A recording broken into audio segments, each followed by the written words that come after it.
താഴ്മയായിടണം നിന്റെ സിംഹാസനം, ത്യാഗമായിടണം നിന്റെ സമ്പാദ്യവും. ഒരു കഥ ഇങ്ങനെയുണ്ട്. ഒരു ചിത്രശലഭം പാറി നടന്ന് എല്ലാ പൂക്കളെയും സ്നേഹിച്ച് സൗന്ദര്യം ആസ്വദിച്ച് നടക്കുകയാണ്. പെട്ടെന്ന് നോക്കുമ്പോൾ ഒരു പുഴു വല്ലാണ്ട് വേദനയോട് സങ്കടപ്പെട്ട് നിൽക്കുമ്പോൾ ഈ ചിത്രശലഭം ചെന്ന് ചോദിച്ചു, എവിടെ നിന്റെ വർണ്ണശോഭയുള്ള ചിറകുകൾ? പുഴുവിന് സങ്കടമായി. അതൊക്കെ എനിക്കുണ്ടോ? എന്നെ കളിയാക്കുകയാണോ? ഇങ്ങനെ ചില ചോദ്യങ്ങൾ പുഴു ചോദിച്ചു. ഉടനെ ചിത്രശലഭം പറഞ്ഞു, നിന്റെ ഉള്ളിലെ സാധ്യതയെ തിരിച്ചറിയണമെങ്കിൽ നീ ഒരു തപസ്സിലേക്ക് പോകണം. അങ്ങനെ ഈ തപസ് നിനക്ക് നൽകുന്നത് നീ ചിന്തിക്കുന്നതിനപ്പുറമുള്ള ജീവിതത്തിൻ്റെ സൗന്ദര്യമായിരിക്കും. ഇങ്ങനൊരു വാക്കിൻ്റെ വെളിച്ചത്തിൽ ചിത്രശലഭം പറന്നങ്ങ് പോയി. ഈ വെളിച്ചം ഉള്ളിൽ തട്ടിയ പുഴു ധ്യാനത്തിനിരുന്നു. 1-2 ദിവസമല്ല, നാളുകളോളം കണ്ണും പൂട്ടിയിരുന്നു. മഴ പെയ്തു. പിന്നീട് വേനൽക്കാലമായി. മാറി വന്ന ഋതുക്കൾക്കിടയിൽ ആ പുഴു കഠിനമായി തപസ്സിരുന്നു.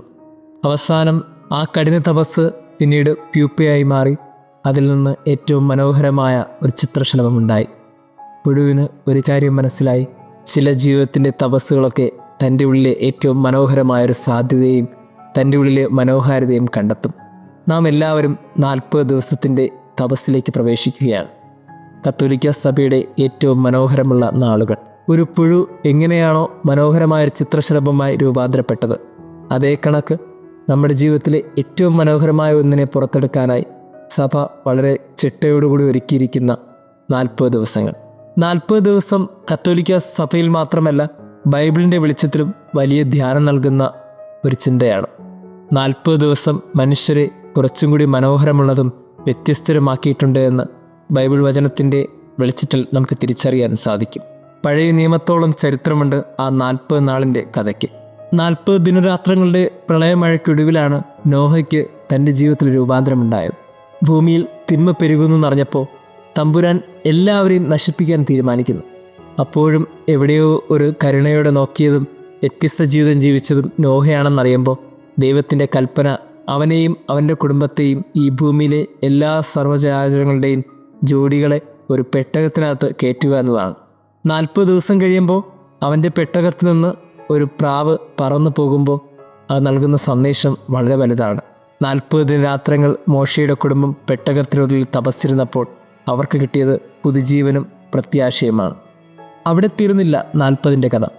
ഇസ്രായേൽ ജനത്തിനു വേണ്ടി സീനായ് മലമുകളിൽ മോശ കയറിച്ചെന്നു. മോശ കയറിച്ചെന്നപ്പോൾ അവരോട് പറഞ്ഞത്, നിങ്ങൾ എനിക്ക് വേണ്ടി താഴെ കാത്തു നിൽക്കണമെന്ന് പറഞ്ഞിട്ടാണ് പോയത്. പോകുമ്പോൾ മോശയെ ഒരു മേഘം ആവരണം ചെയ്തു. മോശ പിന്നീട് ദൈവവുമായിട്ട് 40 ദിനരാത്രങ്ങളാണ് അവിടെ സമയം സ്പെൻഡ് ചെയ്തത്. ഈ സ്പെൻഡ് ചെയ്തതിൻ്റെ ഇടയ്ക്കുണ്ടായ കാര്യങ്ങളൊന്നും വലിയ വ്യക്തതയല്ല. പക്ഷേ ഒരു കാര്യം വ്യക്തതയുണ്ട്. ഇറങ്ങി വന്നപ്പോൾ മോശയുടെ കയ്യിൽ ഒരു എഴുത്തുപലകയുണ്ടായിരുന്നു. അതിൽ ദൈവം ഈ ഭൂമിയിലെ മനുഷ്യർ സൂക്ഷിക്കേണ്ട നിയമത്തിൻ്റെയും കരുതലിൻ്റെയും ദൈവസ്നേഹത്തിൻ്റെയും വാക്കുകൾ 10 കൽപ്പനകളായി എഴുതിയിട്ടുണ്ടായിരുന്നു. 40 ദിനരാത്രങ്ങളുടെ തപസ് മോശയ്ക്ക് ദൈവം നൽകിയ ഏറ്റവും മനോഹരമായ ദൈവത്തിൻ്റെ കൽപ്പനകളും സ്വപ്നങ്ങളും എഴുതി വയ്ക്ക് കയ്യിൽ നൽകാൻ തക്കവിധത്തിൽ കാരണമായി മാറി.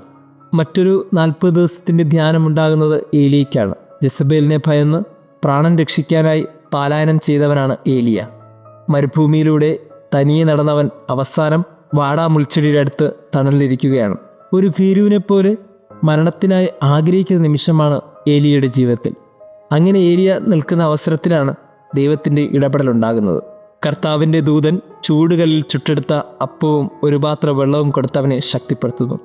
അങ്ങനെ 40 ദിവസങ്ങളുടെ ദുഷ്കരമായ വഴികൾ പിന്നിട്ട് കർത്താവിൻ്റെ മലയായ ഹൊറേബിൽ എത്തുകയാണ്.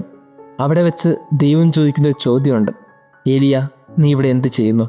ഭീരുവായി പാലായനം ചെയ്തവൻ പറഞ്ഞു, സൈന്യങ്ങളുടെ ദൈവമായ കർത്താവിനെ പ്രീതിയുള്ള തീക്ഷ്ണതയാൽ ഞാനിപ്പോൾ ജ്വലിക്കുകയാണ്.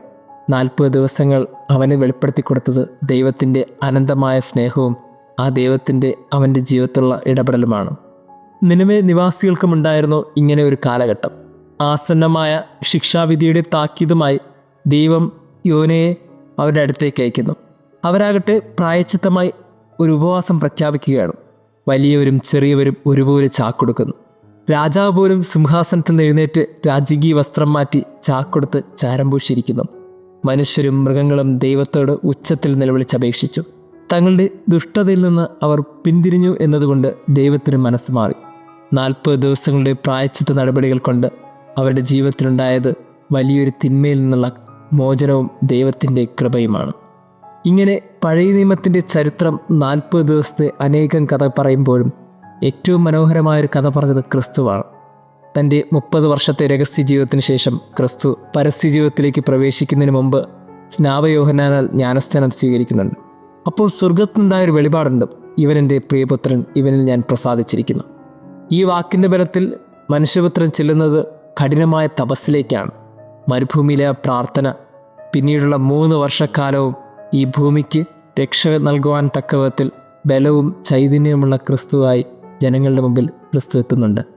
പ്രിയമുള്ളവരെ, അത്രയും കാലം ക്രിസ്തു ഒരു യഹൂദ യുവാവ് മാത്രമാണ്. എന്നാൽ ക്രിസ്തുവിൻ്റെ ജീവിതത്തിലെ 40 ദിവസത്തെ ഉപവാസം ക്രിസ്തുവിനെ മനുഷ്യരുടെ മുമ്പിൽ മറ്റൊന്നായി തോന്നിപ്പിക്കാൻ തക്കവിധത്തിൽ ജീവിതത്തിൽ വെളിച്ചം കിട്ടുന്നു. ഏറ്റവും അവസാനമായി ഉത്ഥാനത്തിന് ശേഷം ശിഷ്യന്മാർ ശക്തിപ്പെട്ടതും പരിശുദ്ധാത്മാവ് ഇറങ്ങി വന്നതും അപ്പോസ്തലന്മാരുടെ 40 ദിനരാത്രങ്ങളുടെ പ്രാർത്ഥനയ്ക്ക് ശേഷമാണ്. ഒരു കാര്യം നമുക്കെല്ലാം വെളിച്ചം കിട്ടുന്നുണ്ട്: പിന്നീട് ഈ ഭൂമിയെ മുഴുവനായും ക്രൈസ്തവ വിശ്വാസം പകർന്നു നൽകാൻ ആദ്യം തുണയായി നിന്നത് ഈ 12 അപ്പോസ്തലന്മാർ തന്നെയാണ്. പ്രിയമുള്ളവരെ, 40 ദിവസങ്ങൾ ഒന്നിനെ മറ്റൊന്നാക്കി മാറ്റിയിട്ടുണ്ട്. ഒരു പുഴുവിനെ എങ്ങനെ ചിത്രശലഭമാക്കി മാറ്റിയോ അതേ കണക്ക് 40 ദിവസം ഓരോ മനുഷ്യരെയും അതിൻ്റെ ഏറ്റവും മനോഹരമായ ഒന്നിനെ പുറത്തു കൊണ്ടുവരുവാൻ സഹായിച്ചിട്ടുണ്ട്. നമ്മുടെ മുമ്പിലും ഇന്ന് 40 ദിവസം തുടങ്ങുകയാണ്. ഈ 3 കാര്യങ്ങൾ കൊണ്ടാണ് നമ്മുടെ ജീവിതത്തെ മനോഹരമാക്കേണ്ടത്: പ്രാർത്ഥന, ഉപവാസം, ദാനധർമ്മം. വ്യത്യസ്തമായി ഇനി കുറച്ചും കൂടി ദൈവവുമായി ചേർന്ന് നിൽക്കുമെന്നുള്ള ഒരു ഉറപ്പ്. കുറച്ചും കൂടി ജീവിതത്തിൽ വേണ്ട എന്ന് വയ്ക്കേണ്ടതിനെ വേണ്ട എന്ന് വെച്ചും വേണമെന്ന് വയ്ക്കുന്നതിനെ വേണമെന്ന് വെച്ചും ഒരു താപസനായി ജീവിക്കാനെന്നുള്ള ഒരു ഉറപ്പ്. പിന്നീട് അടുത്ത് നിൽക്കുന്ന അയൽക്കാരിൽ മാത്രമല്ല, അകലെ നിൽക്കുന്ന അയൽക്കാരിൽ പോലും സ്നേഹം കൊണ്ടും കരുണ കൊണ്ടും കൈനീട്ടി സഹായിക്കുമെന്നുള്ള ഒരു ദാനധർമ്മത്തിൻ്റെ മനോഭാവം. ഇങ്ങനെ ഈ 3 പുണ്യങ്ങളും കൊണ്ട് നമ്മൾ തീർക്കേണ്ടത് മനോഹരമായ ഒരു വ്രതത്തിൻ്റെ കാലഘട്ടമാണ്. തപസ് ഇപ്പോഴുള്ള നമ്മിൽ നിന്ന് പുതിയൊരു നമ്മിലേക്ക് എത്തിച്ചേരാൻ നമ്മെ സഹായിക്കും. എങ്ങനെയാണോ ഈ ഭൂമിയിലെ ഓരോ 40 ദിവസവും ഓരോ മനുഷ്യരെയും സഹായിച്ചത്, അതേ കണക്ക് പുതിയൊരു സൃഷ്ടിയാകാൻ ഈ ശാരബുധൻ നമ്മളെ സഹായിക്കട്ടെ. നെറ്റിയിൽ പുരോഹിതൻ കുരിശ് വരച്ച് മനുഷ്യ നീ മണ്ണാകുന്നു എന്ന് പറയുമ്പോൾ വാക്കുകൾ വളരെ കൃത്യമാണ്. ഒന്നുമില്ലാത്ത ഈ ജീവിതം ആ ദൈവത്തിലേക്ക് തന്നെ എത്തിച്ചേരേണ്ടതാണ്. അതുകൊണ്ട് തന്നെ ഒരു കാര്യം നമുക്ക് വ്യക്തത ഉണ്ടാകണം: ഈ ഭൂമിയിൽ ആശ്രയിക്കേണ്ടത് ദൈവത്തിലാണ്. ഒരു താപസനെ പോലെ ദൈവത്തിൽ ആശ്രയിച്ച് നമുക്ക് ഈ നാളുകൾ ദൈവസന്നിധിയിൽ സമർപ്പിക്കാം. ദൈവം നമ്മെ അനുഗ്രഹിക്കട്ടെ. മനുഷ്യ നീ മണ്ണാകും, മണ്ണോടു ചേർന്നീടും, ധരയിൽ നീ ഒരു യാത്രികൻ, സ്വർഗം അകതാരിൽ കരുതിയിടണം. മനുഷ്യ നീ മണ്ണാകും, മണ്ണോടു ചേർന്നീടും, ധരയിൽ നീ ഒരു യാത്രികൻ, സ്വർഗം അകതാരിൽ കരുതിയിടണം. താഴ്മയായിടണം നിന്റെ സിംഹാസനം, ത്യാഗമായിടണം നിന്റെ സമ്പാദ്യവും. താഴ്മയായിടണം നിന്റെ സിംഹാസനം, ത്യാഗമായിടണം നിന്റെ സമ്പാദ്യവും. മനുഷ്യ നീ മണ്ണാകും, മണ്ണോടു ചേർന്നീടും, ധരയിൽ നീ ഒരു യാത്രികൻ, സ്വർഗം അകതാരിൽ കരുതിയിടണം.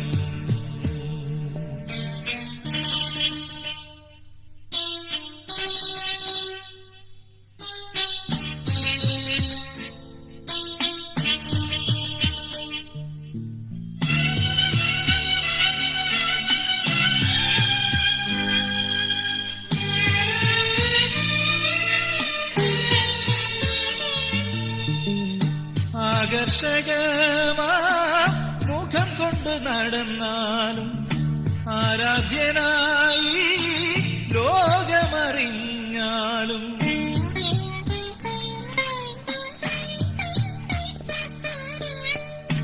ആകർഷകമാ മുഖം കൊണ്ട് നടന്നാലും, ആരാധ്യനായി ലോകമറിഞ്ഞാലും, നിർഭയനായി നീ ജീവിതം നയിച്ചാലും നിർഭയനായി നീ ജീവിതം നയിച്ചാലും നിഷ്ഫലമേ നിൻ ആത്മാവ്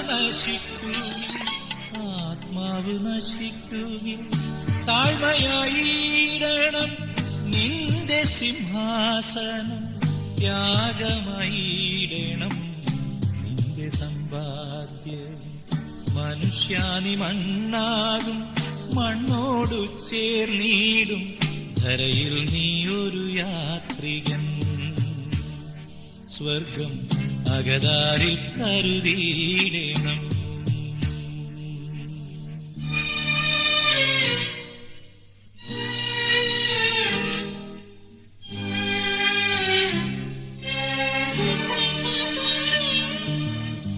മനുഷ്യന്റെ മനസ്സ് പാമ്പിപ്പുറ്റായി മാറ്റുന്നു മനസ്സിലെ മോഹങ്ങൾ പാമ്പുകളായി ഇഴയുന്നു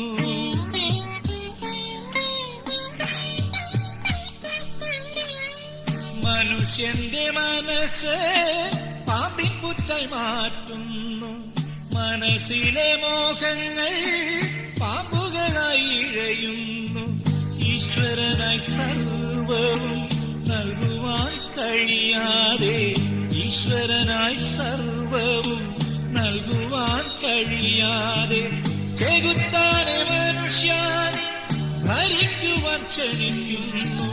ഭരിക്കുവാൻ ക്ഷണിക്കുന്നു താഴ്മയായിടണം നിന്റെ സിംഹാസനം ത്യാഗമായിടണം നിന്റെ സമ്പാദ്യവും മനുഷ്യാനി മണ്ണാകും മണ്ണോടു ചേർന്നിടും ധരയിൽ നീ ഒരു യാത്രികൻ സ്വർഗം അകതാരിൽ കരുതിയിടണം സ്വർഗം അകതാരിൽ കരുതിയിടണം സ്വർഗം അകതാരിൽ കരുതിയിടണം